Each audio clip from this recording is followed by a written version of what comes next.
Siomra Ladies and gentlemen, welcome back to Shalouk. Listen, the podcast that takes a pop with culture. Sure look, sure listen.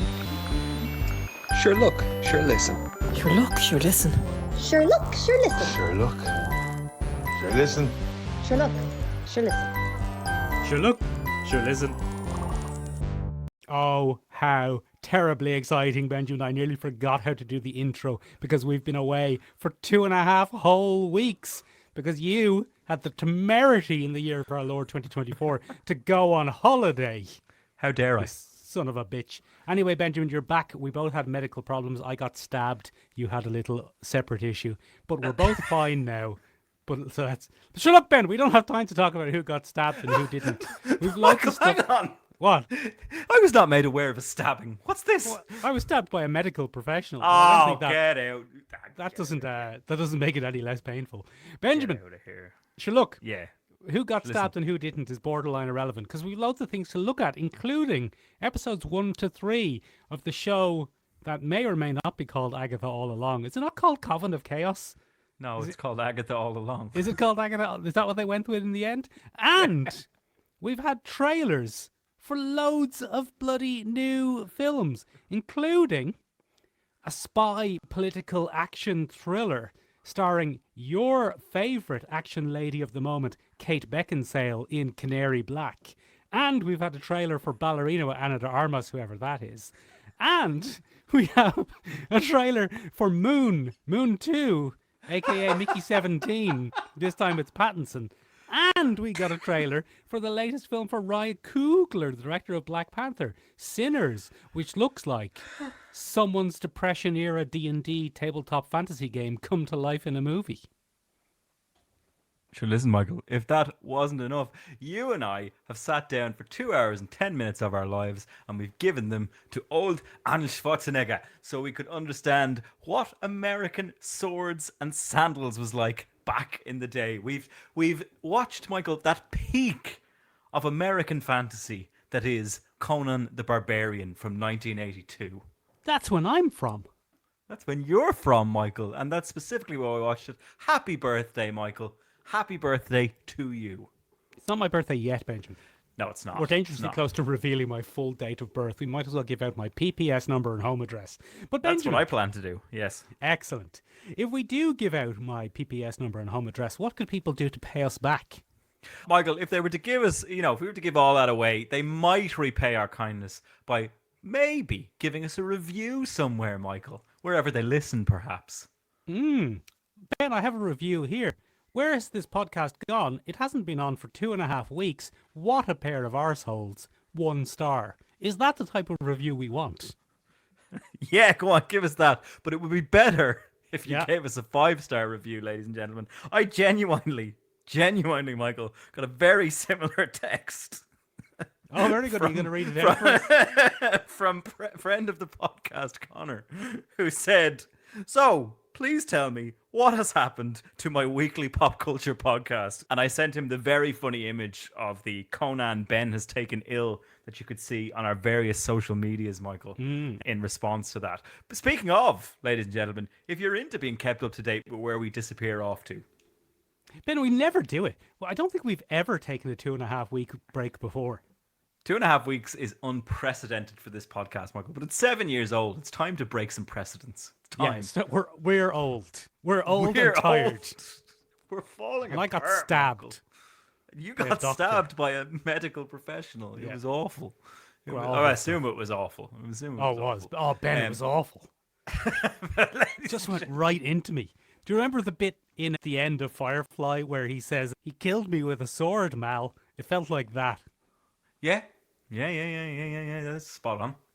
Yeah, spot on. That's what you turned around and said to your good lady friend. Sorry, ladies and gentlemen, to keep up to date with where we've disappeared off to in our unprecedented hiatus, you can follow us on various social medias. We're all over the place, and they're all linked below in the description. Oh, go on. Yeah, we're very popular over there on the TikToks. Oh, if you do say so yourself. If we do say so ourselves. We were popular on Instagram before Instagram just abandoned us. Yeah, abandoned us like a father abandoning a ginger child. Yeah, you'd know all about that, Michael. Sure, come here to me, ladies and gentlemen. We're also up there in the Discord. That was bang tidy. All I'm gonna say was that was smooth as. Very good that, relationship with my father, actually.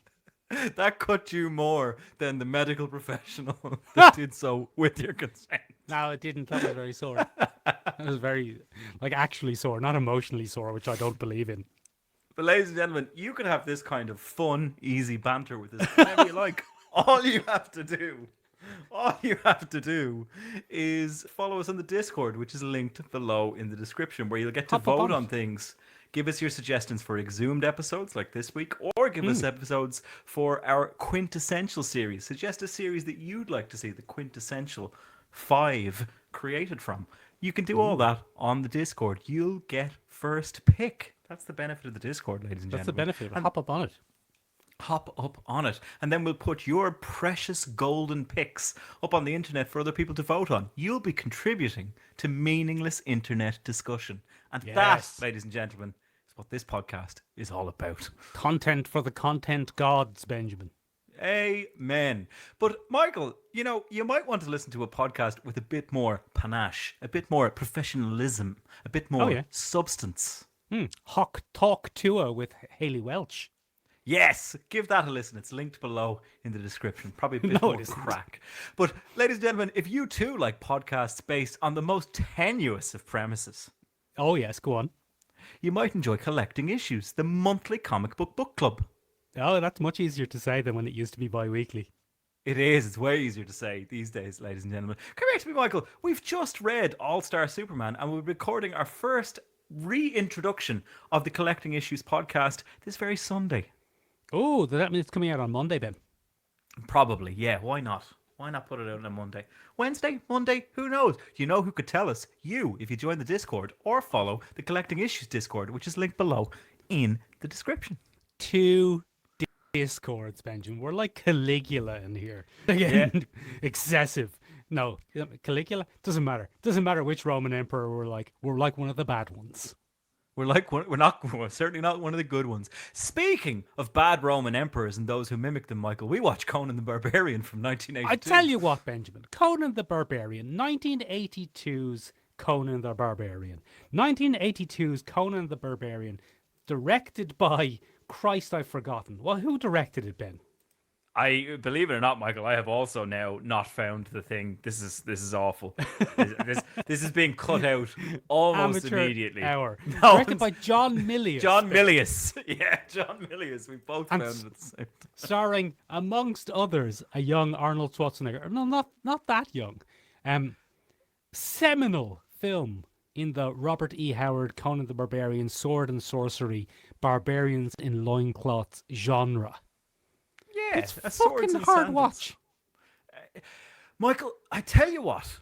What? There are moments, Michael, in this film that are spectacular. Do go on. There are certain moments in this film that make me go, "Oh, this is fucking great stuff." There are certain set pieces. There are certain line deliveries. Max von Sydow, and we'll get to that a little bit later. His King Osric delivers my favorite line of this film, and I'll tell you about it a little bit later. And sometimes, Michael, I was watching this film and going, "Oh fuck, this is good. This is good." And then other times, Michael, strange cave women were turning into vampire demon ladies for no reason. No, it was for some reason. She was a witch. Yeah. And then bouncing out the door in a ball of flame lightning. Great Cackling. stuff. That was actually my favourite bit. So it Yeah, shows we have different tastes. We definitely do, Michael. We definitely do. But, Michael, this film is pretty, as you said, pretty genre-defining. Oh, For- strongly defined, yeah. I meant boring. For 1982, it's a pretty big deal, right? And it takes inspiration, as you said, from Robert E. Howard's character of the same name, Conan the Barbarian, or sometimes called Conan the Cimmerian. Is that? Yeah. I always thought that was just someone with a lisp who couldn't say barbarian. Possibly. Possibly. Who's to say, Michael? But that character made his first appearance as kind of a pulp character in Weird Tales, Michael. That most revered of anthology horror series Weird Tales in December of 1932. That's Mike. ages ago. But less ages ago when this film was made. Yeah. It feels longer. I would say that Robert E. Howard's original short stories on which this is based have aged better than this film. Benjamin, is his name Robert E. Howard, or is he a guy called Howard who's a bit Roberty? No. He's fully Robert, and he has Okay. a middle name beginning with E, which is Irvin Michael. Is it really? Yeah, he's Robert Irvin Howard. Oh, I always thought it was just Robert E. Howard. Yeah, you just thought it was kind of an affectation that he decided to Yeah, that he work was with. just Now, a bit Roberty. Michael, I think it would be remiss of us not to mention to the listeners, for anyone who's never looked up Robert E. Howard, he is the most Al Capone looking son of a bitch you've ever seen. He is the definition of a 1930s gangster. This is him, Michael. Look at that. Oh, he's incredible. He's a incredible Look at looking fella. that. He looks like he'd said here, "Hey, I'm writing a story here about swords and sorcery. You'll You never know." take me alive, copper. Yeah. I'll kill you. I'm I'll saying kill you in a nothing. paragraph. I'm saying nothing but to my readers. I'm saying a lot to them. I'm painting a scene. He looks incredibly unlike you would imagine the man who wrote this to look. Yeah. Apparently, Michael, the editor had quite a time changing the dialogue in the original Conan the Barbarian from "Hey, I'm barbarian in here." they had to take that out every second or third paragraph. They were like, "Oh, You're Jesus busting Christ." my balls, Crom. Oh, Crom, you son of a bitch! I'll get you for this. I think Arnold actually does say that. I think that is No, a he line does. from it. Yeah, no, he does. It's in there. But ladies and gentlemen, You son of a bitch. the appearance of 1930s fantasy writers aside, Yes. whatever we can say about the validity of this film from 1982, Robert E. Howard's contributions to the fantasy genre cannot be overlooked. No, incredible stuff. Incredible stuff. He started writing in around 1924, as far as we can tell, and he was obsessed with the notion of swords and sorcery and gave us several kind of contributions to the world of Conan. And then when H.P. Lovecraft came later along, worked a little bit of that into Conan. So there's a lot of stuff in there. We see it a little bit in this film, Michael, but he was very heavily inspired by Celtic mythology and by Celtic aesthetics Yeah. from So- back in the day. In Robert E. Howard's world of the Hyborian Age, the Cimmerians are the predecessors of the Gauls, and then the Gaels. Therefore, this is Irish mythology. Really, it's a proto mythology for Irish mythology, and Conan is generally depicted as that kind of dark Irishman that you don't see that much anymore because the stereotype of the Irishman has been replaced with a picture of me, essentially. But in the olden days, the Irishman was a wild, wiry savage with jet black hair. And that's what Conan is supposed to be. So this is one of the finest examples of Austria washing of Irish characters you've ever seen in pop culture. Because Arnold Schwarzenegger, this film made Arnold Schwarzenegger a star. But you could argue, from the pure perspective of the books and comics of Conan the Barbarian, grossly miscast. Yeah, he doesn't fit this, Michael, in terms of the source material. However, it could have been worse because two people that turned this down, or two people that were considered for this and didn't take it, were Sylvester Stallone. Yeah, that would have been worse. He would have been a good Robert E. Howard, though. Yeah, and Charles Bronson. I don't know. I think Charles Bronson more has the look.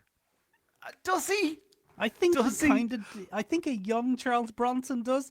But here's the thing, Ben. There was no one knocking around in Hollywood in the 80s who had this look. And it's very easy looking back on this film in the year of our Lord 2024, 42 years later, when literally any man who would dare take his shirt off in film or television looks like Arnold Schwarzenegger now. Never happen. Never happened. Charles Bronson had my physique, Michael. Exactly, With a bit of weightlifting behind it. In a cupboard, he actually had your physique just on a rack. But what was I saying? Arnold Schwarzenegger in this, now, relatively normal man. He's about the size of Chris Pratt. Yeah, But- he's a standard Marvel man. Yeah, just a normal Marvel man. In the 80s, Benjamin, this was nearly a freak show. It was like, where did they find this mountain of muscle that can also walk in a straight line and say words? Well, now Some words. he Not doesn't all say words until 24 minutes into this fucking film, Michael. Yeah. But Where he that- utters the unforgettable line of "What is life's purpose? What is best in life, Benjamin? What is best in life? What is Conan. best in life? To drive your enemies before you and hear the Yeah. lamentations of their women." Very good. He has a little bit more in common with the other Robert E. Howard character, though, of Cole. Cole, the Atlantean. Yes, Cull of Atlantis. So Yeah. Cull is, in almost every sense, Michael, is Proto-Conan. the proto-Conan. And he actually... The Conan exists because his stories of Cull were getting rejected, and he would often go back and rework them, Michael. Yeah.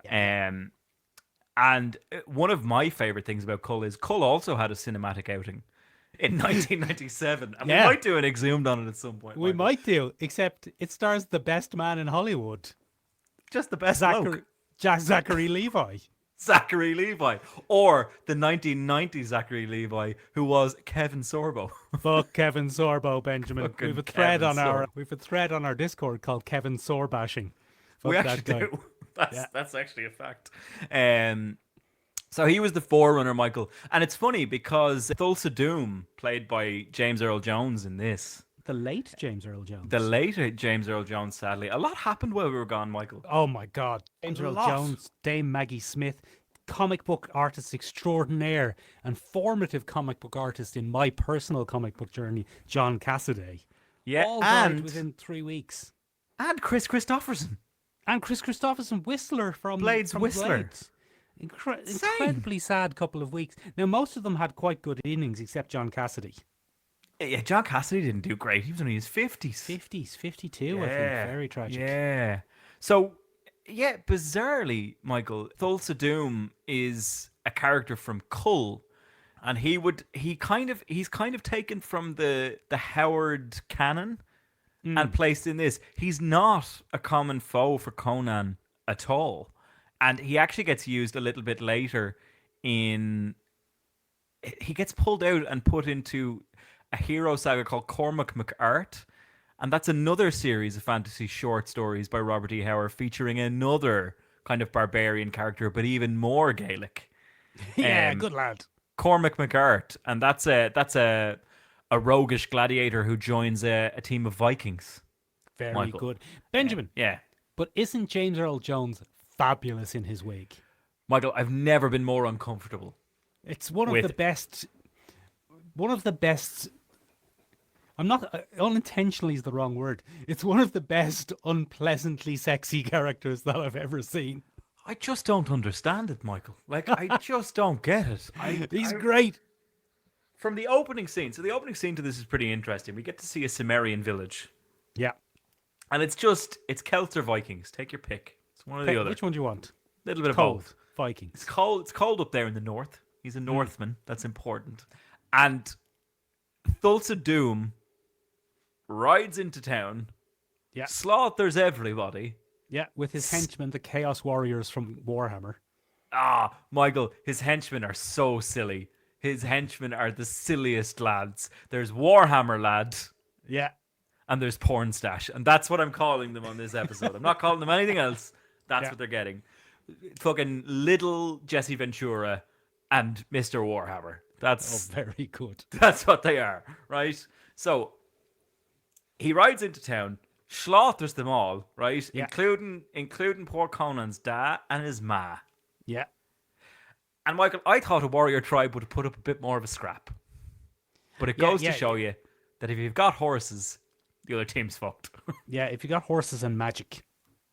Horses and magic. So, Michael, that's the most unnerving thing about James Earl Jones is the absolutely laissez-faire use of contact lenses by the costume department of Conan the Barbarian, 1982. Go on.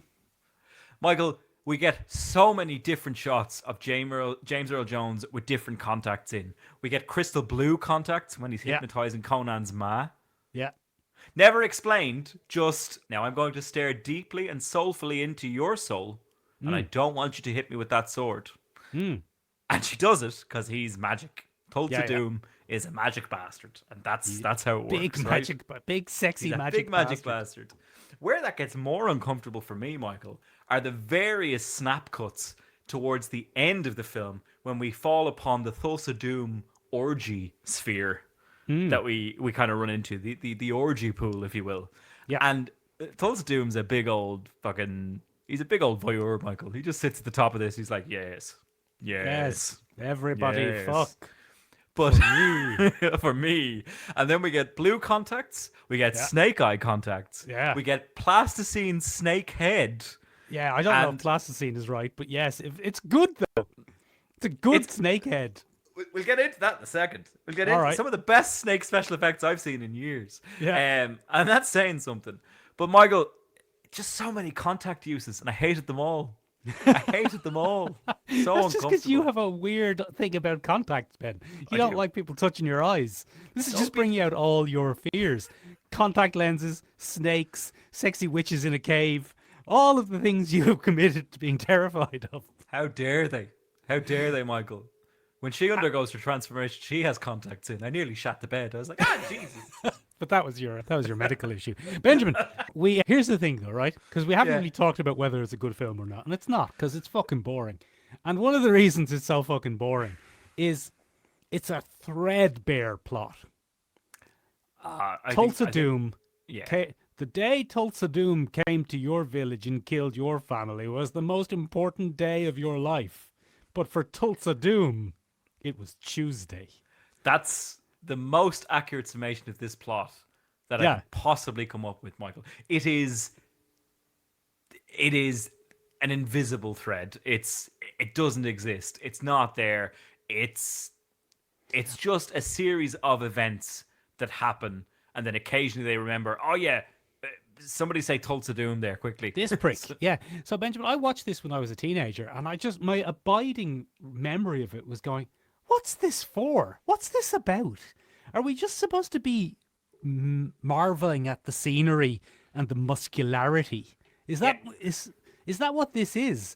It's just so. Look at this guy. He's very big, isn't he? How is he able to move? And oh, look, everyone's having an orgy. And oh, there's a snake man. But there's no... I mean, Conan's motivation appears to be revenge, but he's also not that bothered. He doesn't really care, Michael. But there is a good turning point in the film given to him. Because up until that, he's just a thieving, fighting fucking barbarian. That's what he does. That's what he does. And that brings me... So the first hour and a bit of this film is thieving, fighting, and fucking. Yeah. And could have been brisker. I could have done with a supercut. I could have done with a montage. Where were my 80s training montages then?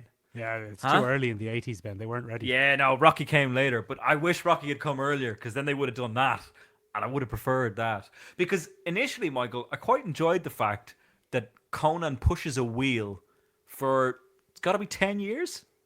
So, yeah, he has a line in it which implies he's about 24 or 25, so 10 years maybe. Arnold was 35-ish, so not super convincing.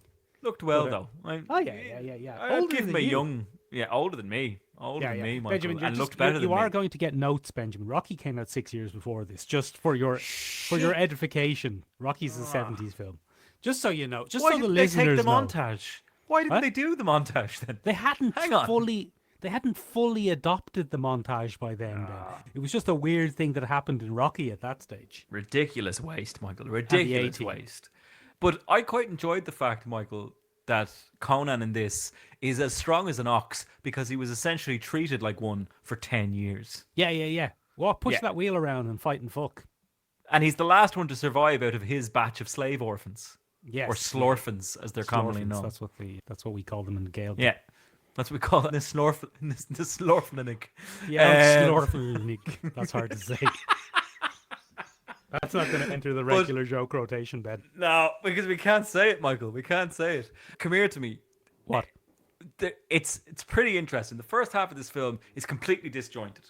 There's a threadbare connection between things, and that is Conan's family is killed by Sumerians and Tulsa Doom. Or no, Conan's Sumerian family is killed by Tulsa Doom and his henchmen of chaos, Little Jesse Ventura and Mr. Warhammer. Yeah. And that's funny. That's what they call you these days, Michael. But They actually call me Little Mr. Jesse Ventura, Mr. Warhammer. They call me the whole thing. The full thing. Yeah. Full title. You can find it on Instagram, ladies and gentlemen. Just type that in. The whole thing, though. Don't miss anything. Yeah, don't miss anything. But come here to me. They ride into town. They kill his family. He gets enslaved by them. Yeah. Tenuously. They Broadly then dedicate one rotating guard to him for the rest of the 10 years. Yeah, what's he doing? Is he milling there, or is that just some sort of punishment? It's never explained. It is never explained what that giant wheel in the northern desert does. Yeah. Bit of milling. Which is a shame. Bit of grist for the grist mill. But that's fine. Then he becomes a gladiator. He's sold off or given away. He becomes a gladiator and he goes and he fights in the pits. And that's where he becomes a killing machine. And I was almost like, yeah, cool, grand, great. I'm on board with that. But it just keeps going, Michael. It just keeps going and going and going. He meets a friend. He meets a friend, but then they get into the awkward thing of... So what's really interesting about this, Michael, is it comes out in 1982. Talks for this film were happening as early as 1971. People have been trying to make a Conan the Barbarian film since 1971. But some of the tone of 1971 kept on going. Straight on through, Michael. Like that man's mustache. Like that man's mustache. Or like the treatment of women in this film. They're grand. That's how they treated women in the Hyborian age, Ben. What are you talking about? Did you not see the Nietzsche quote at the start, Benjamin? Yeah, no, he did. What doesn't kill us makes us stronger. I mean, he did say that. Yeah. He did say that. And if Nietzsche said it, it must be true. But we get to see some pretty interesting stuff, Michael. But when it gets to sexy times, my good lady friend came down the stairs 3 times, Michael, during this film. She said, no, you take the 2 hours and 10 minutes it takes to watch Conan the Barbarian. I'm going to do anything else. And I was like, yeah, look, I can't argue with that. You don't want to watch Conan the Barbarian, Benjamin. This is what's wrong with modern women. They don't want to watch Conan the Barbarian. That's it. That's their flaw. But so the 3 times she did come down to either get something from the kitchen or see if I was having a good time, Arnold Schwarzenegger was up to his teeth in oiled naked women. It was very awkward. Great stuff. I was like, this isn't the whole movie. I swear to God, it's not the whole movie. And she was like, it's been the whole movie the last 2 times I came down the stairs. And I was like, yeah. And you seem pretty clammy. Yeah. Not great. But some of the things here, Michael, have not aged well at all. For example, Arnold's earliest pairing with someone as a gladiator of great genetic worth, where he gently puts a coat around her and then chucks her down on the ground and says, no, don't get up. Don't worry about it. Straight after that. He's been put out to stud there. He has, yeah. That's He's not got a great job. on him either, really, is it? I think He's got a job to do. That's more indicative that maybe that it was a harsher time to live. Like, yes, there are boobies in this, and there are sex scenes. They're not terribly gratuitous sex scenes. It's not full frontal nudity in this at all. Arnold is naked and oiled for this whole film. Yeah, like that must have been shockingly sexy in the 80s. Yeah, I don't know how women in the 80s managed. Yeah, look, it's tough stuff. Appallingly back in the sexy. day. Benjamin. Anyway, eventually the plot starts. Sort of. So eventually we're introduced to the other characters of this. Yeah. One of them is Sabatus, who is Subutai. Sorry, Subutai. You're absolutely right, Michael. Yeah, I was listening, you see. My favorite. Yeah, you were actually watching the film. Yeah, My I favorite wasn't- thing about I wasn't in a panic-induced clammy sweat in case I saw a nudie person. my favorite thing about Subotai, Michael, is it's just explain because I looked him up. I was trying to figure out if this guy was a famous actor or not. He's not at all. He's a friend of director John Milius, who was a surfer at the time, and we don't get much line delivery from Subotai. Except for "I'm food for the wolves" is one of the lines he gets, and then another one he goes, I just end up in even worse company. But when I learned he was a surfer, Michael, he's a surfer named Gary Lopez. Jerry Lopez. Yes. Yeah. Bit of colorblind casting. Yeah, bit of colorblind casting, Michael. But as soon as I learned he was as soon as I learned he was a surfer, his line deliveries are exactly what I would imagine friend of the director and surfer Jerry Lopez would deliver his lines as. Yeah. Yeah. He's a Sumerian, he can't cry, so I'll cry for him. It's like That's better. I would love if it was like that. That was very good. Conan also gets a girlfriend for some reason. yeah, Conan also gets a girlfriend for some reason. So Conan's never known love, Michael. He's only known studding and Fucking and fighting. witch ladies. So he's given Valeria, who I don't think is ever named in the film. I only know she's called. That's a good point. I only know she's called Valeria because I've had to look up the IMDb. Oh yeah. I don't remember, to be honest. I'm not sure. I could be wrong there, but I don't think she's given one. So she's played by Sandal Bergman. And Sandal Bergman is a dancer by trade, Michael, and did all her own stunts.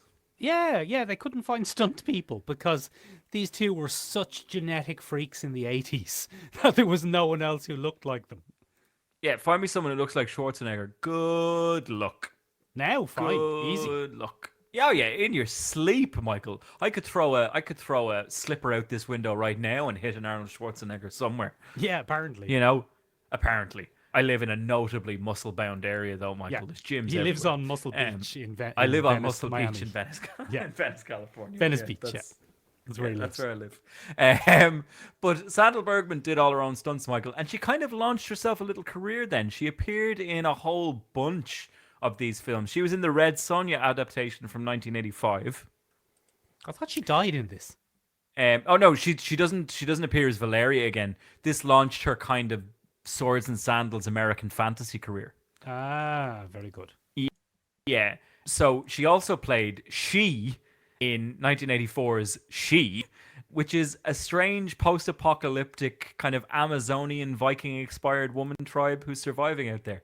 And that was penned by none other, Michael, than star of 1890s fiction like The Mines of Solomon, H. Rider Haggard, who was still alive at that time. Gas.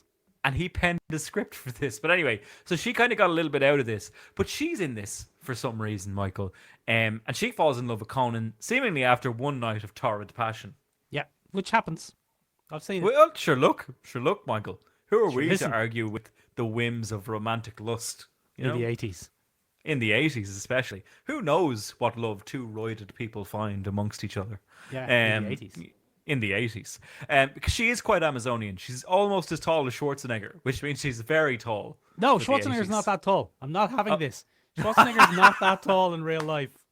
How tall is he, Michael? Go on. He's about 6'1", 6'2". Like he's tall. He's not a short fella, but he's not enormous. It was the 80s, Ben. Everything was smaller back then. It's time, Michael. It's time for Michael's favorite segment, which is I'm not insecure about my height. I'm not. I'm not. I'm a normal sized boy. I'm a normal-sized boy.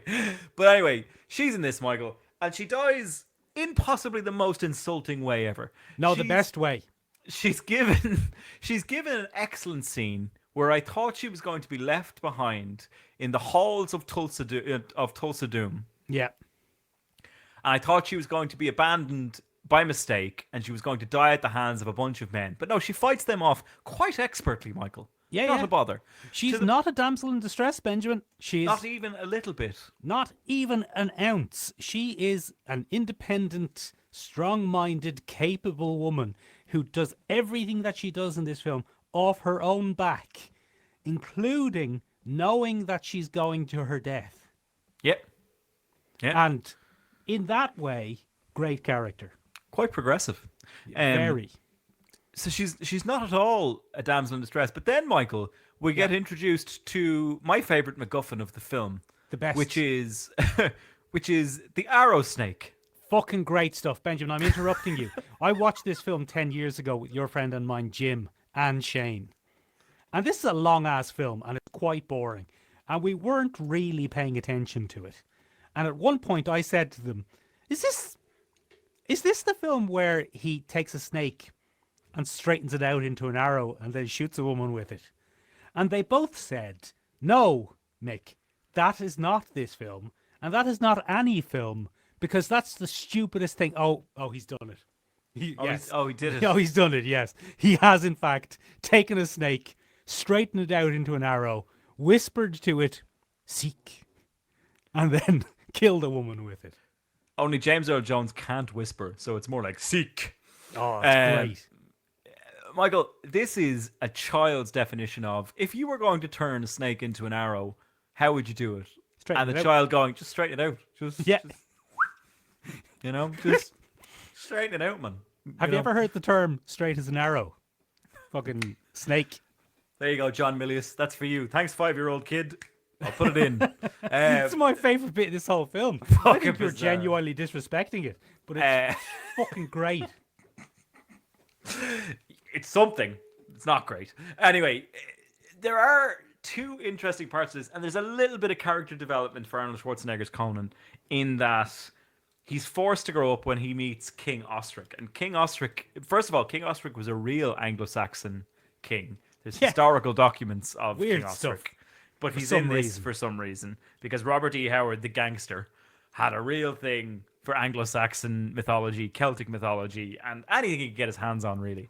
But he meets King Osric, and King Osric is played by Max von Sydow, which is a huge get for this film. I don't care what Probably too anyone big. says. Max von Sydow is cinema royalty at that point, Michael. He's huge and continued to be for the rest of his life. He is so out of place in this, and never is it more apparent than when he delivers his soliloquy on getting his daughter back.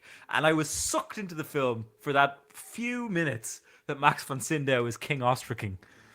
And I was like, oh, this is great stuff. And then I remember coming out of it going, oh no, it's not. Shit. I got von Sydow. Oh, son of a bitch. I was Because watching it, Ben, going, what the fuck is there an actor in this? yeah, what the fuck is this guy doing here? Is he a classically trained actor? Get him out of there. What's he Get doing him out here? of there.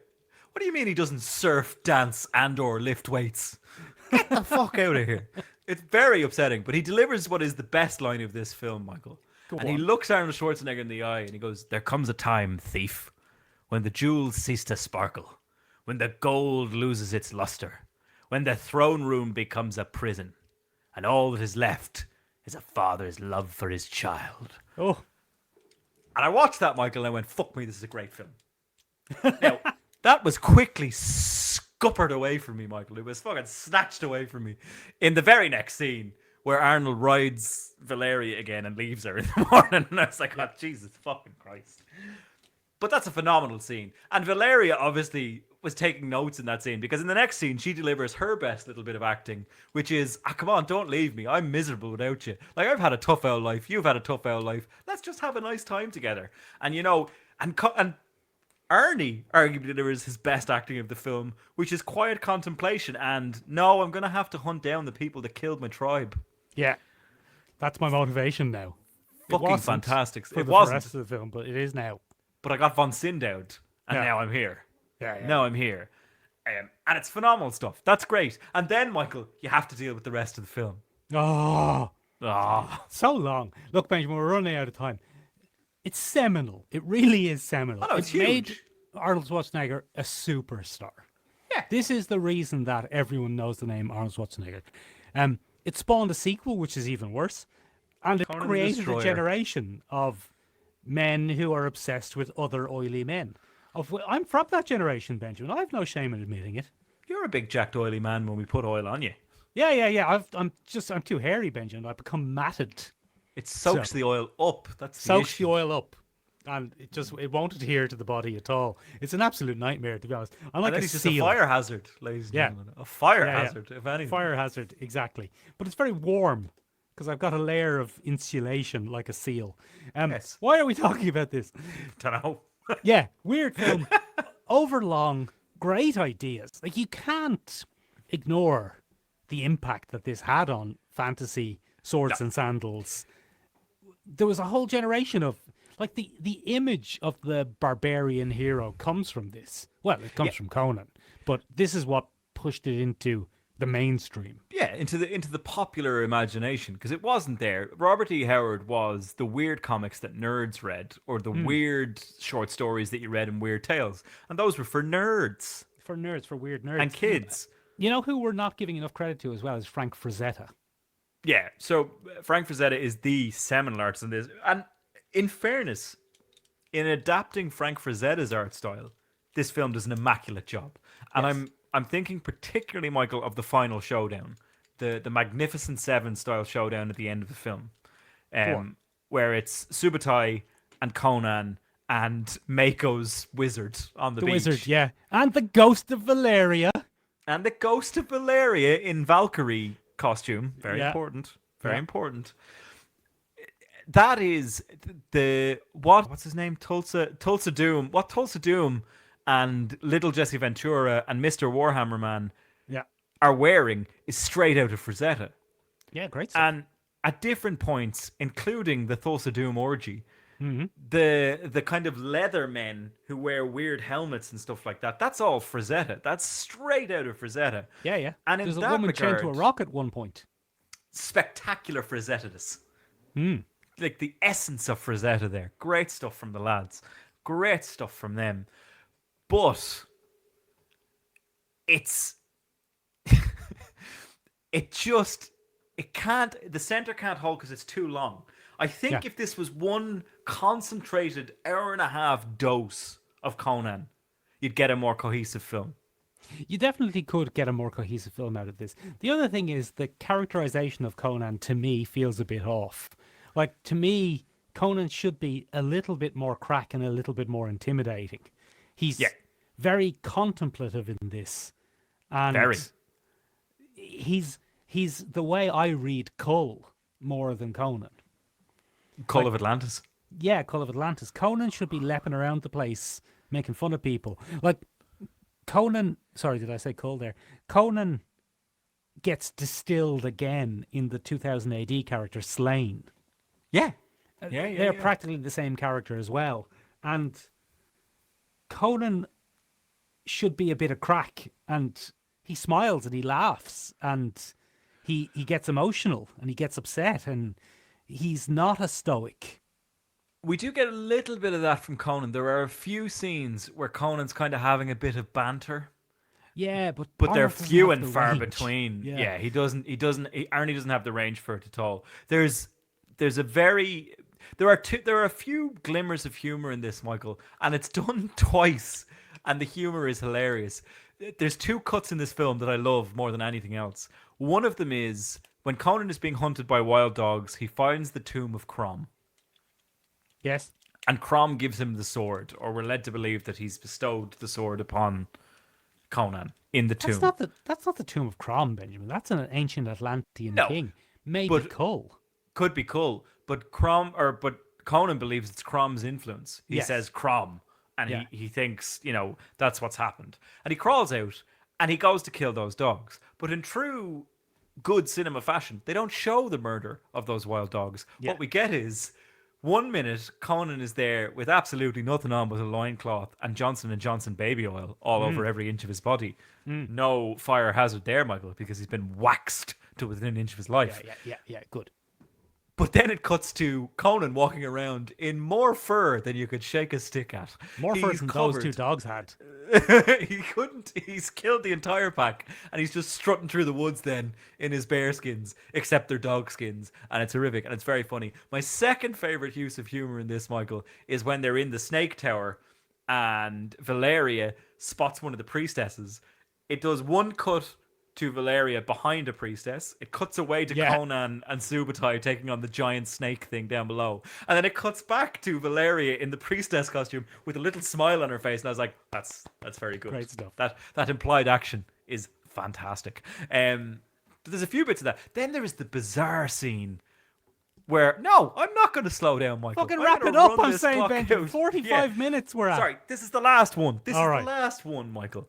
There's the bizarre cruising scene where a priest of Tulsa Doom is looking for some action and Conan Yeah. takes full advantage of him. Great stuff. What's that? A little bit of 80s gay panic for you. This fella's like, look at your body, be proud of it. He's pretty much reefing it off him. And then Conan takes full advantage of it by going, yeah, come over here with me. Come over here with me. Bang. And he gets him. Fucking insane stuff. Insane stuff. Look, hasn't aged well. Isn't a great film. Is very influential in its own way. Conan is better than that film. I would argue. But then the 2000 and something film with Jason Momoa is not much better. A lot of stuff with Jason Momoa in it isn't much better. Whoa. Whoa! Whoa! Steady on there, Colopy. But anyway, Michael, look, we don't have time to talk about endless, influential sword, sandals, and sorcery films when we've got very influential everyone's assassins movies to talk about. Are we doing? I thought we were doing Oh Agatha no, next. we did it the wrong way. Damn it, that would have been a buttery smooth segue, Michael. It's Agatha. Benjamin, it was Agatha all along. It was Agatha all along. You've seen it, I've seen it. It's all right. I think it's pretty good. I think it's a bit better than all right, Michael. It's all right. Michael, I think this is the most original thing Marvel has done with its TV series since Loki. You shut up out of it for a second. Benjamin, the opening episode of this stars Catherine Hahn as Mayor of Easttown. So Catherine Hahn is playing a cop procedural. She's playing... Is she playing Kate Winslet? She's playing Kate Winslet's character from Mayor of Easttown. Mayor of Easttown. She's playing any kind of middle-aged, put-upon mother character from any sort of American Scandinor-style murder mystery drama. Yeah. And that's all well and good. And I get what they were doing. They were redoing WandaVision, where they were in a sitcom, but without the point, because we knew, they're doing WandaVision. She's in a show. Yeah. I mean, look, we did know instantly, but I thought it was done very well as the character rediscovering, her way out of it. I liked it. And then, Michael, I liked when Aubrey Plaza turned up. When Aubrey Plaza turned up, Benjamin, it was great. Especially when she turned up in real life as some sort of evil, sexy witch, Benjamin. I immediately said to myself, this is what I said. How did they know what I was into? And then Kevin Feige turned up next to you, gave you a little wink, and said, there you go now, Mick. That's for you. I said, Feige, how long have you been there? Have you been watching the whole time? It's what did you see? That's how we found out, ladies and gentlemen, the name of Kevin Feige's production company. Feige likes to watch. If those revelations come out in a few years, I'm going to be sweating. So anyway, Benjamin, yes, what's her name? Aubrey Plaza shows up as a mysterious character who's probably, can we do a spoiler on this? Yeah, go on. Is probably the Marvel character Blackheart. Yeah, I think she's probably Blackheart. They pretty much people keep saying she has such a black heart. Yeah, you make my black heart beat. Yeah. It has to be her, Michael. Well, if it isn't, it's heavily inspired by her. Yeah, not the first time we've seen Blackheart either. Blackheart was the villain in Ghost Rider 2? Yeah. Or Ghost Rider 1. Yeah. Blackheart is a very interesting character, Michael. They are tradition. I think it's a they. I think we can go with they. They are traditionally a Ghost Rider villain, and they're just a big demon. They're a big Mephisto thing. One of the classic sons of Satan, sons of Mephisto. Marvel can't keep their demons straight, so is it a son of Satan? Is it a son of the person who's pretending to be Satan? You'll never know.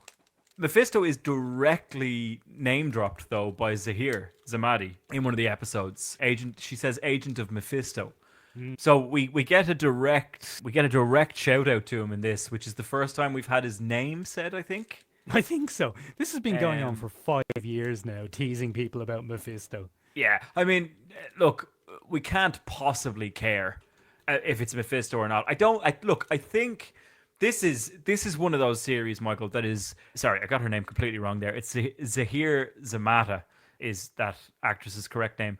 But this is doing some very different stuff with Marvel stuff in general, not with WandaVision, because if you've seen WandaVision, this is tired rope at this point. It's got a lot of the same tricks.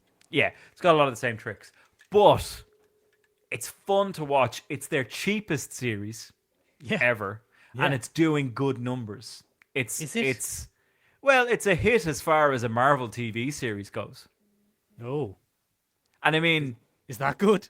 is that good? I don't day and know. age? All I'm going to say is I'm enjoying it. I enjoy the humor. I enjoy the chemistry between the actors. I think it's pretty solid. I think the interactions between the witches are pretty good. I think the mystery is sort of fun of Sigil Boy, Sigil Teen. I think he's Billy Warlock personally, Michael. And I think his boyfriend is Wiccan. But I think I think they're probably lining up a Young Avengers lineup somewhere down the road there Almost for whatever certainly, yeah. reason. Almost certainly the child of Wanda, who has been protected by Wanda from beyond the grave, with a sigil to keep him hidden from the witches. The witches, yeah. The Look, witches. I don't hate it. I don't. Yeah. I mean, I'm more or less keeping up with it. I'm not excited about seeing it. I think Catherine Hahn is very good. She's excellent. She's very good. She's very enjoyable. I don't think she's given great stuff to work with, but I think she makes the most of it. That's for sure. It's an interesting experiment in a C list as a Z list supporting character, trying to spin it out. One of the most interesting things about it from my perspective is you can go back and watch the kind of final episode and a half of WandaVision now and very much read Scarlet Witch as the baddie, particularly the scene where Scarlet Witch kind of condemns Agatha to become Agnes and to be a nosy neighbor. That scene very reads differently now, which is very interesting. It's not earth shattering either, though. It's not super compelling. It's better than Echo. Anything is. Again, like it's tricky. I'm enjoying it. I won't sit here and lambaste it. I'm having fun with it, but it's possible that I'm having fun with it because I've been so bashed over the head by terrible Marvel stuff of late. I think what we are seeing, which is a little more interesting, Michael, is we're seeing them lean into clearer visual identities again. This is very much its own WandaVision genre. It is a genre of WandaVision, which in itself is a genre of Marvel. Not when they cut to the scenes where Scarlet Witch was in the real world again, or talking to directors at S.H.I.E.L.D. That was boring as shite. But the experimentations visually that we got in WandaVision were pretty solid. They would go on to influence Loki and giving him his own style. And I think in a trailer we didn't get a chance to talk about, Thunderbolts. There's a little bit going on there with how the characters interact, with how things are happening. There's a little bit of breathing room from the Marvel formula in some of the stuff, but we'll have to wait and see. Yeah, look, let's wait and see. I'll probably watch it all, but I might forget. I'm going to watch it all. Yeah, unless there's some sort of mad twist where I just go, ugh, no. Look, it's got Catherine Hahn and Aubrey Plaza in it. I couldn't ask for more, Michael. That's enough for you. That's enough for me. The only thing that would really round it off would be a shirtless, oiled Arnold Schwarzenegger. Benjamin. Yeah, that'd probably do it. Yeah. Sorry. Speaking of shirtless, oiled action stars, we got a new spy political action thriller starring the hot action lady of the moment. It's Kate Beckinsale in Canary Black. Yeah, Michael, you didn't put this on my running order, so I haven't watched this. No, it doesn't matter. You can imagine it, Benjamin. Imagine it for me. Yeah, I mean, I don't want to. Kate Beckinsale, bless her, just she's not had a great career in the end, has she? She has, Benjamin. How very dare you? You take the good name of Kate Beckinsale out of your mouth. Benjamin, I think the funniest thing about this movie, Canary Black, is that they've gotten away with that title. DC must be absolutely kicking themselves. Spitting. How have they gotten away with Canary Black? Either they knew it was coming and DC went, oh, don't worry about it, Kate Beckinsale's in it. Which is my vote. No one's going to see it. No How one's many people saw gonna see it. Jolt? I think those two Oh, guys do you remember that did Jolt? podcast. That was a great film. Let's take Jason Statham's Crank and do that.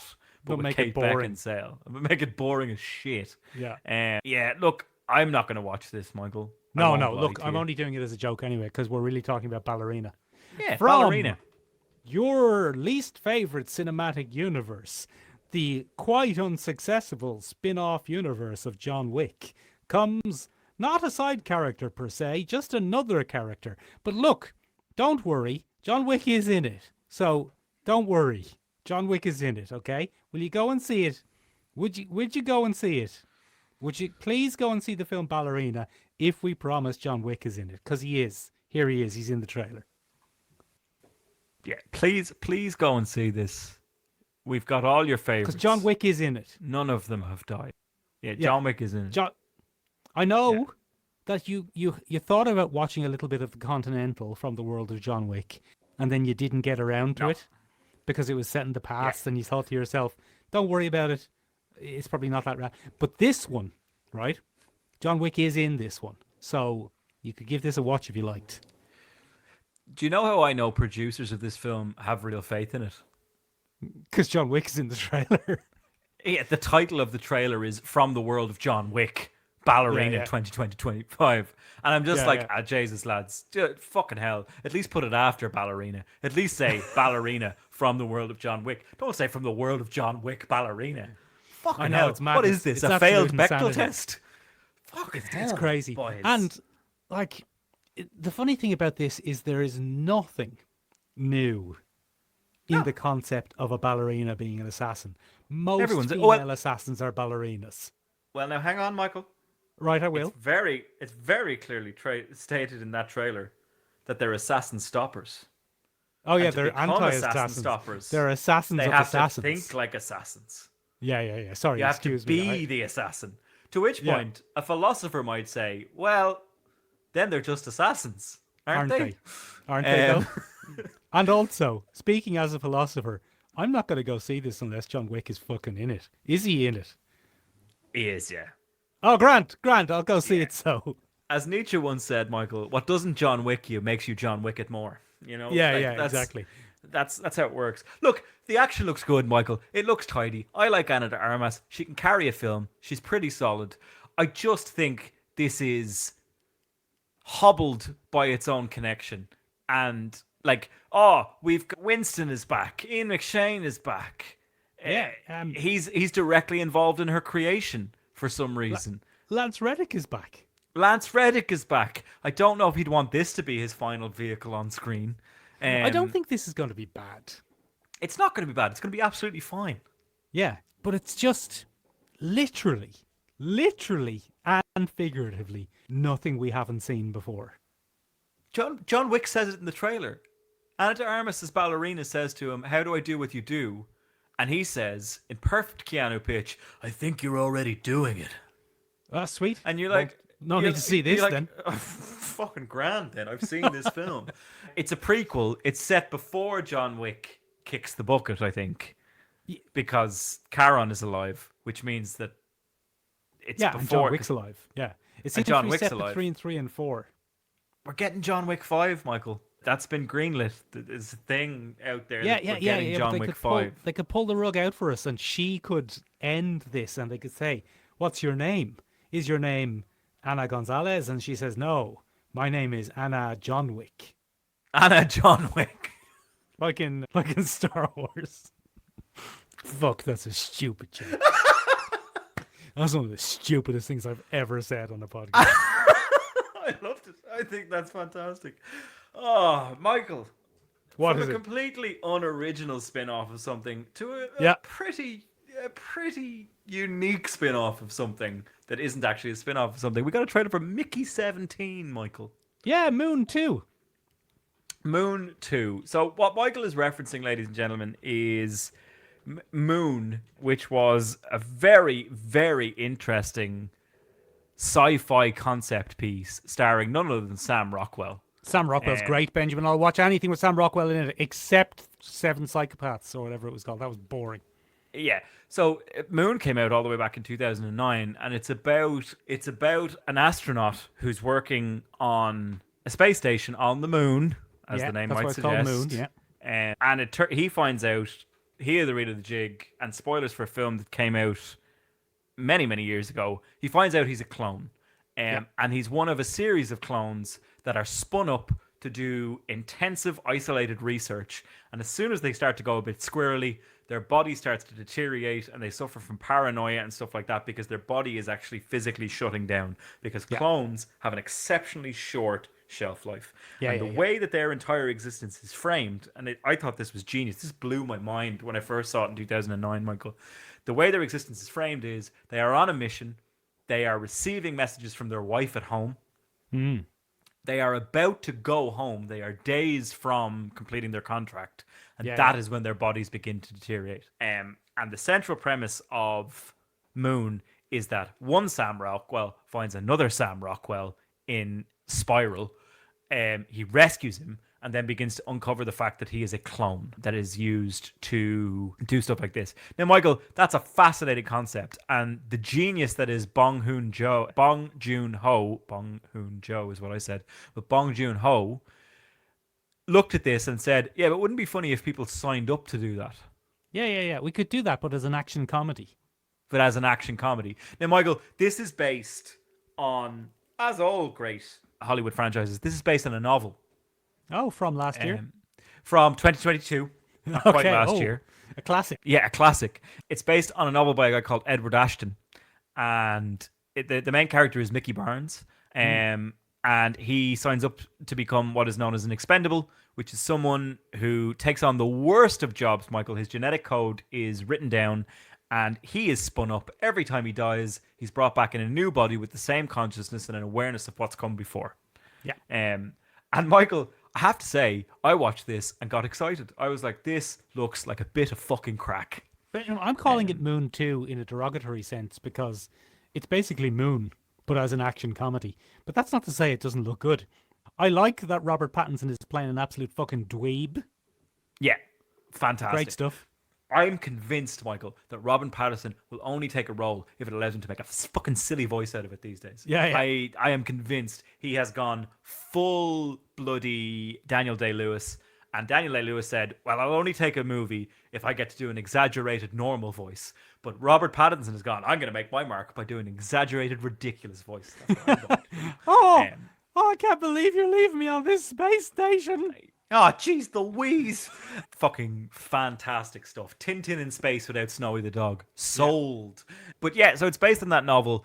He then comes to realize, I think, through the purpose of the thing, through the heel of the reel of the jig, that he is being taken advantage of, as one might think. Yeah, capitalism, probably. And then Mickey 17 runs into a very unusual problem where two of them are created at once. No, we can't have that. And we can't have that. And it's called Mickey 17 because the 17th iteration of Mickey finds a second double. So it's 17 by 2, essentially. It looks great. It looks really high concept. Bong Joon-ho makes amazing films. Snowpiercer, all of those things. Parasite, fucking great stuff. He's a great director. He did The Host. He's good at this. Anything he can do, yeah, I'm in. I'm sold. He does this really well. I'd say it'll be great. I'd say it'll be funny. I'd say it'll be delightful, Michael. Fabulous. We'll give it a watch then, will we? Give it a watch, Michael. Jesus, Michael. Do you know what season it is now? What season is it? Is it from next week, Michael? Spooky season. Oh, it's spooky season. It's the 2nd of October today, Benjamin. I can feel my britches being shivered. I can feel my bumps a goosing, Michael. I can feel my bumps a goosing. But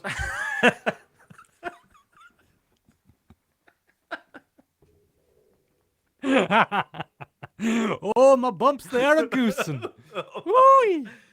You can get that t-shirt from our merch store, ladies and gentlemen. Located nowhere, because we don't have one of those, ladies and gentlemen. But come here to me. We got a trailer for, do you know what would be great? A black vampire hunter, but they're never going to make Blade. So why don't we just do it ourselves? And Ryan Coogler gave us a trailer this week for Sinners, which is pretty interesting. It's got his mate Michael B. Jordan in it. Yeah. It's got his mate Michael B. Jordan in it. It looks to be, Michael, a period piece set in the 1920s thereabouts, around Prohibition. I got a Great Depression vibe to it for sure. Yeah. Not a great time to be a black man, Michael. No. In America, not a great country. Yeah, like, not great stuff. Not fantastic. Anyway, there's monsters, Michael. Yeah.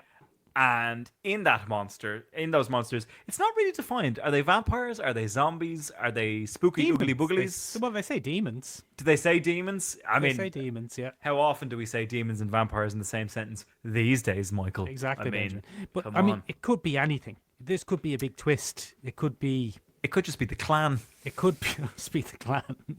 Could just be the clan. Setting fire to stuff. And I think the fact we purposely don't see anything genuinely supernatural in this is so that we can have this conversation beforehand about, is it going to be something supernatural, or is it just going to be the horrors of being a person of color in America in the 20s?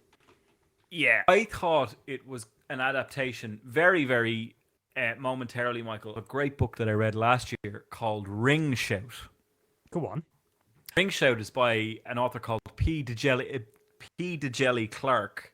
P. Diddy. No, not P. Diddy, Michael. Now stop that. Okay. Stop that. That's set in Mason, Georgia in 1922, and it's a reality a little bit like our own, but it turns out the clan is run by demonic entities that are trying to tear their way into our reality. So, what do you mean a little bit like our own? Hey, very good. So it's a historical fantasy. It's a little bit of historical fiction, Michael, but it's about people that hunt what they call the Ku Kluxes. And the Ku Kluxes are the demons that kind of peel their way into reality and are twisting society and stuff. It's a very interesting concept. Fun little read. Probably not as sensitive to the actual horrors of the Ku Klux Klan as it could be. But you look. I thought it was that. It's 80 not. years ago. 100 years ago. Yeah, 100 years ago. But sure, look, Michael, it's not that. Sinners is its own property of monster hunting black folk in the 1920s. It's good. Looks interesting. It looked very stylized. Go. Delroy Lindo's in this, Michael. I fucking love Delroy Lindo. What's he out of, Ben? Delroy Lindo was in every single cool, slick film back in the early 90s involving a black man being a bit cool. He's also in The Good Wife, or the spin-off of The Good Wife. I don't know what that is. Yeah, he was in, let's see, what's something that he's in The Devil's Advocate. He's in A Life Less Ordinary. He was in Feeling Minnesota. He was in Get Shorty. Benjamin, If you're into did I those. see Haley Steinfeld very briefly? As Yes, some Haley sort Steinfeld of is in demonic this. temptress. Yep. Yeah. Oh, very interesting. Yeah, you're all about that, Michael. That's all you. That's Yes, all you. That's, Benjamin, you had me at demonic temptress. yeah, that'll get your butts in seats, Michael, won't it? Both of them. It's got a big cast, Michael. It's Michael B. Jordan, Haley Steinfeld, Jack O'Connell's in it. That's pretty big. And yeah, it's wrapped filming. It's ready to go. It's coming out. So trying to leave their troubled lives behind, twin brothers Jordan plays both twins, return to their hometown to start again, only to discover that an even greater evil is welcoming them back. So yeah, that's what we're dealing with. So who knows? I'd say it'll be good. What do you reckon? Great stuff. Let's see it. Yeah, great stuff. Right, ladies and gentlemen, Jesus, we've done it. We've bloody done it, Benjamin. We remembered how to do it. Millions said we couldn't, but we did. I wish. One Yeah. person said we couldn't. Any feedback is good feedback, Ben. God, if we had a Except, million haters, that'd be better than what we have now, isn't it? Yeah, But yeah, ladies and yeah, gentlemen, yeah. you could change all that. You Yeah. could give us a review wherever you listen, and that'd probably boost our numbers and get us out there. Ladies and gentlemen, you could also join us in a few different places and support us that way. You could find us on the interwebs at www.seomrabeag.com, seomrabeag.com. It means Tiny Room in Irish. We don't keep that website up to date. We now just do this out of habit and because there's a good line. Yeah, it's a bit of fun, isn't it? It's a bit of fun for crack, us, a bit of banter. but not the between listeners, boys. Bit of banter between the boys. But come here to me, Michael. If you don't fancy that, you can find us on our other website, www.shaloukshalissenpodcast.acast.com. Yeah, that's actually better. It's linked down below in the description, so you can find them both down there. You can also find a link to our Instagram, Shalouk Shalisten Podcast. Do hop up on it and give Ben a comment so he doesn't get too upset. And Yeah, I get really sad, ladies and gentlemen, because Instagram just shunned us. It put us out in the cold. We gave them years of our best content, and they just said no. Computer says no. And they dumped us. But that's all right, because we went over to TikTok. We found a new love, a supportive love, a love that loves us back, as it were. And we're doing all right over there on TikTok. People enjoy us. They give us likes. They give us follows. They give us shares. Go over there. Do the same. But if you want to get involved in this kind of silly banter, ladies and gentlemen, rein us in. Give us topics. Give us ideas for future episodes. Or just abuse us yeah, live. Ben especially. Hop up on the Discord. It's down below in the description. Hop Go up have a look. on it. Ladies and gentlemen, you can join us in a week's time where we will be looking for your input yet again, perhaps on the Discord that we just mentioned. Ladies and gentlemen, we want to know the best horror shorts that you've seen in the last 2 years, Michael? We say the last 2 years? When's the last time we did this episode? It's probably 5 years ago, Michael. Years ago. It is spooky season, ladies and gentlemen. And as we've discovered, short horror films are often some of the best horror films. Really to the point, really concise. No. The quintessence of fear. Michael, that's good. That's probably the name of one That's of very the good. fucking shorts. That's a good name, Ben. But ladies and gentlemen, if you haven't had enough of us this week, you can listen out for our next episode that's coming out on Monday from Collecting Issues. Don't worry, we'll shout it out on all the socials we just mentioned. Take a look at it. You'll also find Collecting Issues linked down below in the description this week. So you can follow us over there and see when that comes out. Or if you'd rather not do that, you can just wait for the next episode of this podcast to come out on Tuesday, Michael. It'll be so soon. Next bloody Tuesday, Benjamin. I haven't seen you in 2.5 weeks, and now I'm just getting an absolute fucking overdose of you. Yeah, Michael. Actually, we're probably going to have to get on this and get people's ideas fairly fucking quickly, because if we're watching shorts for bloody Tuesday, Next on it. fucking Tuesday. Come on. Time is of the essence, boys Get and them girls. in there. Come on. All right, ladies and gentlemen, I'm off to go and have some nice, deep, meaningful thoughts about an oiled up Arnold Schwarzenegger. Goodbye. Oh, very good. Goodbye, everybody. Goodbye, everybody. Kevin Feige's probably going to watch. That's my Arnold's impression. We didn't